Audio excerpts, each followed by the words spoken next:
반갑습니다.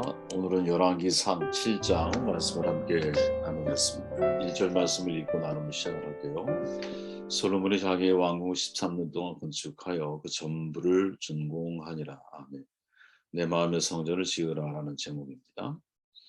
열왕기상 7장은 매우 독특한 장이에요, 여러분. 우리가 습관적으로 그냥 읽으면 별 내용이 없다 판단할 수도 있는데 순서적으로 우리가 잘 묵상해 보면 이 7장은 우리에게 전하는 중요한 메시지가 있다 이렇게 판단을 합니다. 솔로몬이 자기 왕궁을 건축한 이야기가 기록되어져 있죠. 그죠? 처음에서 한 10절, 12절까지는 그렇게 기록이 되어 있습니다. 그런데 성경 기자는 여호와의 성전 건축과 그 다음에 이어지는 성구 제작 사이에 솔로몬의 왕궁 건축 이야기를 기록하고 있는 거거든요. 쉽게 말하면 성전 건축과 그 성전 안에 사용되어질 성구들이 있잖아요. 그 성구들을 건축하는 이야기요. 이 중간에 솔로몬의 왕궁 이야기가 기록되어 있다는 거죠. 좀 새롭게 보이죠, 그죠? 왕궁 건축 이야기를 중간에 삽입한 이유가 뭘까? 이 질문에서부터 말씀을 묵상해 보면 우리에게 전하는 중요한 교훈이 있다 저는 생각을 합니다. 1절 말씀을 제가 킹 제임스 역으로 한 번 더 공독을 해드리면, 그러나 솔로몬이 13년 동안 자기 집을 건축하여 자기의 온 집을 완성하니라 이렇게 말하죠. 개역 개정과 차이가 있다면 접속사 그러나가 킹 제임스 역에서는 기록이 되어 있죠. 가장 원어에 충실한 번역으로 알려져 있는 킹 제임스 역에서는 그러나라고 하는 접속사를 포함하거든요. 개역 개정에 생략되어 있어요. 어떤 주석은 그러나 접속사에 큰 의미를 부여하지 않지만 전체적인 문맥을 우리가 고려해 볼 때는 성경 기자가 대단히 의도적으로 그러나를 사용한 것으로 저 개인적으로는 그렇게 보입니다. 왜냐하면 알다시피 여러분 6장은 여호와의 성전 건축의 역사가 기록되어져 있죠.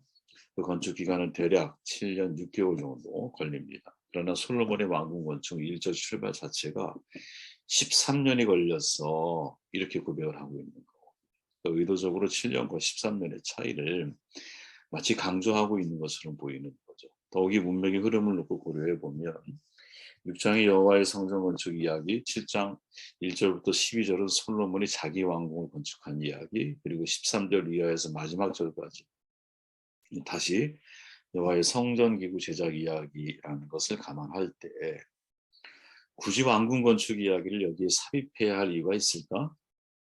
그죠? 삽입해야 할 이유가 없죠. 왜냐하면 성전 건축하고 성구를 제작하는 이야기를 마무리해 놓고 그 다음에 왕궁 이야기를 하면 되잖아요. 그죠? 따로 분리해서 하는 내용이 훨씬 더 정돈하는 것이 훨씬 더 나아 보이죠.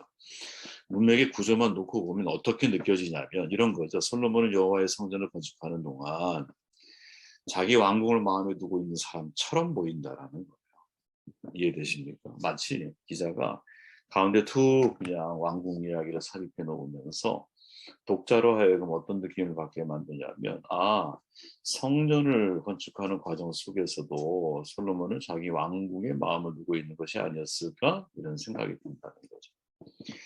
현실적으로 왕궁 건축에도 오랜 시간이 걸리는데 그만한 이유가 있죠. 첫째, 크기입니다. 그죠? 솔로몬의 왕궁 크기는 성전보다 2배 이상이 훨씬 컸잖아요. 참고로 말씀드리면 여호와의 성전 크기는 건평이 88평. 이게 4층 높이의 건물 크기다. 큐빗을 환산을 다시 하면 이렇게 우리가 이해할 수 있어요. 솔로몬 왕궁은 대략 306평 정도가 나오거든요. 그 정도 규모를 7년에 걸쳐 왕궁했다라는 것은 그만큼 정교하게 제작했을 가능성이 높아요. 지금의 건축술로 따지면 여러분 어떻게 88평 4층 건물을 7년을 만들 수가 있을까 이렇게 생각하지만 그 당시의 상황을 놓고 보고 그 내부의 화려한 치장이나 정교함을 우리가 놓고 계산을 해보면 충분히 그럴 수 있겠구나 이런 생각이 들죠. 두 번째, 솔로몬의 성전은 설계도부터 재료까지 여러분 다윗이 다 준비해 놓았어요. 준비된 대로 건축을 하면 돼. 이미 스탠바이가 됐어요. 그러나 솔로몬의 왕궁은 처음부터 시작을 해야 했죠. 당연히 시간이 많이 걸렸을 거예요. 또 세 번째로는 건축에 어려움을 들 수 있죠. 성전은 단순한 구조를 가지지만 건축을 통으로 짓고 이를 지성소, 성소로 분리하는 구조잖아요. 그죠? 그러나 솔로몬의 왕국은 5개의 개별적인 건축물들이 지어져요. 그리고 이들이 서로 연결된 구조를 취하죠. 그러면 훨씬 더 건축하는데 어려움이 있었을 것이고 당연히 이로 인해서 공기가 길어졌을 거예요. 근데 가만히 생각해 보면 여러분, 솔로몬이 굳이 왕궁을 건축해야 할 이유가 있을까? 되게 본질적인 질문이지만 사실은 우리가 던져야 할 질문이라고 보거든요. 이유가 뭐냐면 첫째, 다윗 성이 있었기 때문에 그래요. 이미 사무엘하 5장 10절에 보면 다윗이 예루살렘 여부수 족속을 물리치고 예루살렘을 정복하잖아요. 그죠? 수로를 통해서 이 사건을 작전이 성공하죠. 두로왕 히람이 다윗을 위해서 성을 지어주거든요. 이게 다윗 성이야. 크고 화려하지는 않았지만 왕이 살기에는 전혀 부족함이 없었어요. 그죠? 그런데 다윗 성이 있는데 뭐하러 성을 또 다시 건축을 해? 그죠? 우리가 질문해야 할 내용이거든요. 둘째는 건축이 백성들을 고통스럽게 만들 수 있다는 걸 얼마든지 예상할 수 있잖아요. 실제로도 여러분 솔로몬 성전을 건축하기 위해서 필요했던 인원이 레바논의 백향목을 나르는 사람 수만 3만 명이었어요. 한 달에 1,000명씩 번갈아 레바논 백향목을 날랐어요. 또 집 나르는 자가 7만 명, 돌 다듬는 자가 8만 명, 이들 관리하는 사람만 3,300명. 그런데 솔로몬 왕궁은 성전보다 2배나 더 컸잖아요. 무려 13년이 걸렸잖아요. 도합 다 합치면 20년이거든요. 이 20년 동안 건축하는데 백성들이 동원이 됐고 열왕기상 12장 4절에 가면 솔로몬의 사후 죽은 후에 이제 백성들의 장로들이 와서 말하잖아요. 왕의 아버지가 우리의 멍에를 고통스럽게 하였사오니. 이게 솔로몬이 살아왔던 삶에 대한 백성들의 평가거든요. 그죠? 이 사실 얼마나 솔로몬이 얘기 들으면 얼마나 괴로웠겠어요. 원로들이 솔로몬의 아들 노음에게 한 말인데 누구를 위한 건축을 도대체 하는 것인지 질문하지 않을 수가 없는 거죠. 이게 도대체 자기 자랑을 위한 건지 자기 사명인지 생각해 보세요, 여러분. 여호와의 성전이라고 하는 것은 물론 솔로몬을 그 시가 솔로몬이 분명히 아니었지만 솔로몬이 아버지가 하나님이 나에게 허락한 사명이라고 받아들이고 그 일을 했잖아. 근데 왕궁은 사명이 아니야, 여러분. 그렇지 않아요? 그러니까 설령 그 사명을 잘못된 사명으로 인식을 한 건 사실이지만 어쨌든 사명으로 내가 받아들였다면 거기에 대해서 최선을 다하려고 하는 것은 높이 평가해야 되죠. 그러나 문제는 왕궁은 사명이 아니라는 거예요. 그런데 어디에 더 많은 에너지를 소비를 해? 왕궁에 2배 이상의 사실은 엄청난 시간을 들이고 엄청난 노동을 사실 한 것이. 솔로몬의 통치 기간이 40년이었잖아요. 그중에 20년이 건축이야. 거기에 에너지와 시간을 사용을 해. 백성들이 정말 고통의 멍에를 짊어지고 인생을 살아야 돼요. 그리고 그 이후에도 여러분 여러 가지 크고 작은 건축의 역사들이 계속 지속이 되고 그래서 솔로몬의 재위기간 동안 백성들은 건축에 지쳐가. 이거는 하나님이 이스라엘 민족에게 원한 게 아니었거든요. 하나님이 택한 백성들은 온 민족을 위한 제사장 나라가 되어야 할 사명을 가지고 있었던 것이잖아요. 그죠? 거룩한 민족적인 삶을 살아내야 돼. 이를 위해서 이스라엘 백성들에게 율법을 주셨고 그 율법이 하나님의 백성으로서 이스라엘 사람들이 살아내야 할 사명이었어. 그죠? 그런데 이것을 누가 솔로몬이 40년 제위하는 동안 본질을 놓치고 비본질의 인생을 소비하게 된다. 사실은 너무나 사실은 고통스러운 것이죠. 이 참 고통스러운 문제라고. 그래서 대부분의 신학자들은 여러분 우리가 알고 있는 솔로몬과 다른 이야기를 늘 이야기를 해요.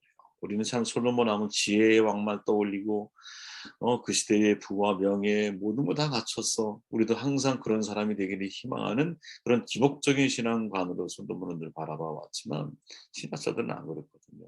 하나님께 받은 지혜보다 그의 세상적인 성공을 자랑하기 위해서 왕궁을 건축했다. 이렇게 신학자들은 거의 결론을 이제 통일되게 거의 이렇게 내리고 있어요.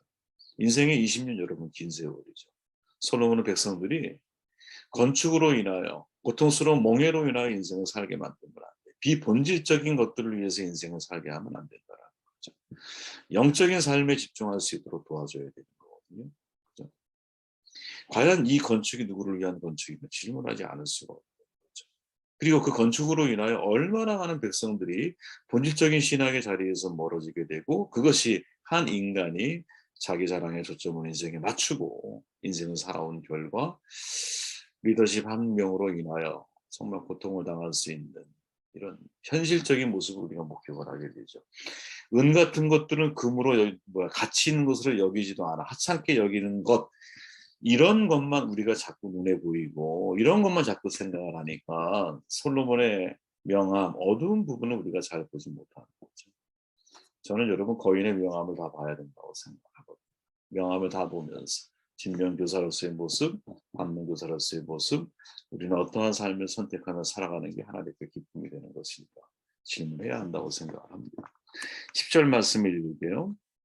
그 초석은 귀하고 큰 돌, 곧 10규빗 되는 돌과 8규빗 되는 돌이다. 그 위에는 크기대로 다듬은 귀한 돌도 있고 백향목도 있다. 외적인 사치인지 아니면 내적인 가치인지. 자, 성경이 여러분 솔로몬 궁을 묘사하면서 마치 레바논 숲과 같다고 표현하죠. 왜? 백향목이 가득했으니까. 최고의 건축 자재이죠. 3만 명의 사람이 7년 동안 교대로 레바논에 가서 백향목을 실어 날랐어요. 13년 동안 왕궁을 건축하면서 정말 이렇게 많은 백향목을 사용한 것은 사치의 크기죠. 왜? 레바논의 숲과 같은 정도의 백향목을 가지고 온 거야. 채석된 돌이 잘 다듬어지고 황토기 나는 석재를 사용을 했어. 대리석은 고가의 제품이거든요. 성경에 귀하다라고 말하잖아. 그죠? 이때 귀하다라는 말의 원래 뜻은 값이 대단히 비싸다 이런 뜻이거든요. 아주 값비싼 것이다 이런 말이거든요.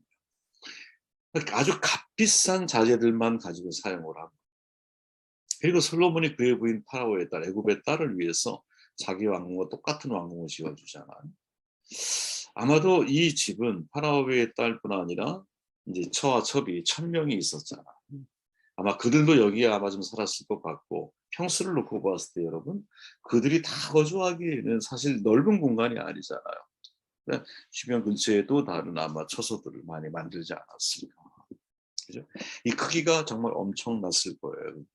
근데 이 모든 것들이 백성들의 고요를 짜서 자신들의 부인, 첩을 위한 공사, 왕궁에 대한 건축을 한 것이죠. 그래서 여러분 똑같은 내용에 대해서 역대기 기자는 여러분 뭐라고 정돈을 해주냐면 이렇게 말을 해요. 눈으로 한번 따라하고 천천히 제가 읽어볼게요. 솔로몬 왕이 금을 써서 큰 방패 200개를 만들었는데 방패 하나에 금 600세겔을 들었으며 또 그가 금을 쳐서 작은 방패 300개를 만들었는데 방패 하나에 금 300세겔이 들었다. 왕이 그것들을 레바논 수베나무로 만든 집에 두었다. 이해되시죠? 또 왕이 상하로 큰 왕자를 만들고 상하하면 상하젓가락이 떠오르죠. 그죠? 순금으로 그것을 입혔다. 그 왕자에는 6계단이 있었고 왕자에 고정된 금발 받침이 있었으며 앉는 곳의 양쪽에는 팔걸이가 있었고 팔걸이들 옆에는 사자 두루마리가 서 있었더라. 또 거기에 사자 12마리가 그 6계단 위에 이쪽과 저쪽에 섰는데 어떤 왕국에도 이같이 맞는 것이 없었더라.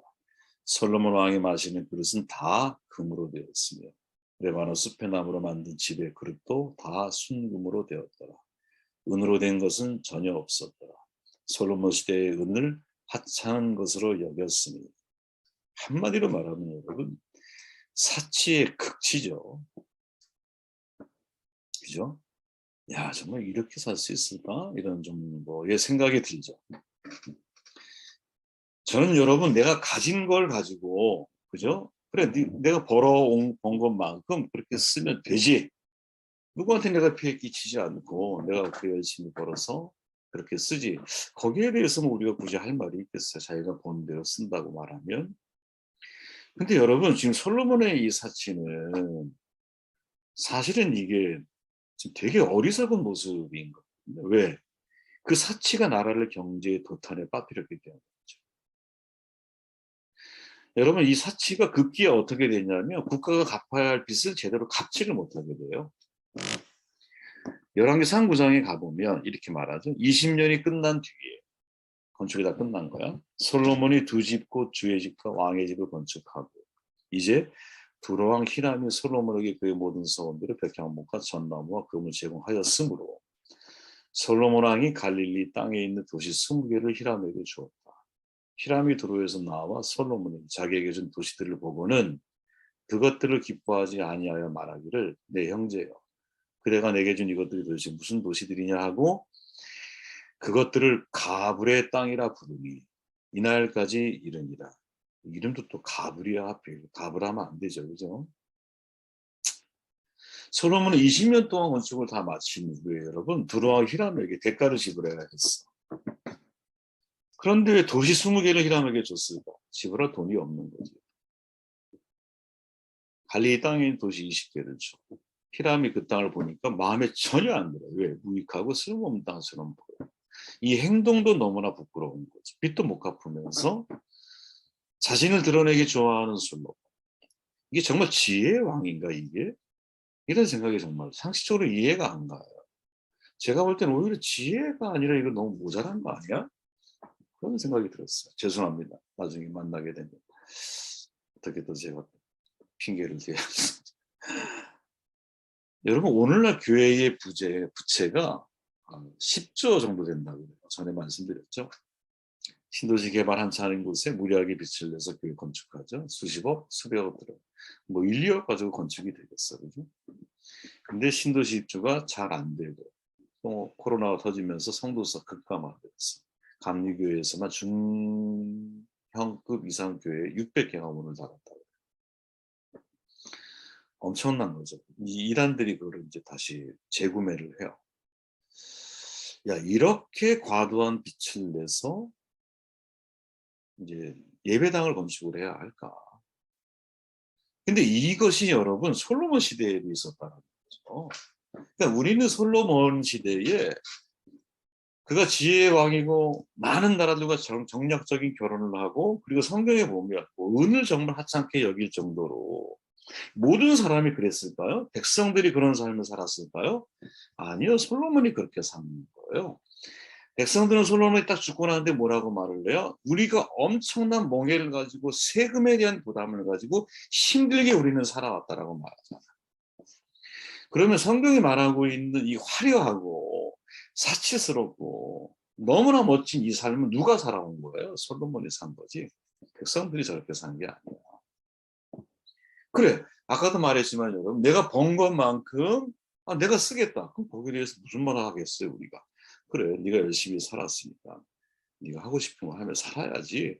동의해요. 충분히 동의해요. 저는 거기에 대해서. 그런데 그것도 아니에요. 내가 나의 사치를 누리기 위해서 갚아야 할 빚도 내가 못 갚고 결국에 자기의 땅, 약속의 땅이잖아요. 그 약속의 땅 20도씩을 그죠? 히람에게 줘요. 그것도 히람을 받으면서 마음에 들어 하지를 않아. 이게 도대체 무슨 일이 걸까요, 도대체? 저는 이 과정을 읽으면서 야, 우리가 정말 집중해야 할 게 뭐냐? 이거는 외형적인 성전이 아니구나.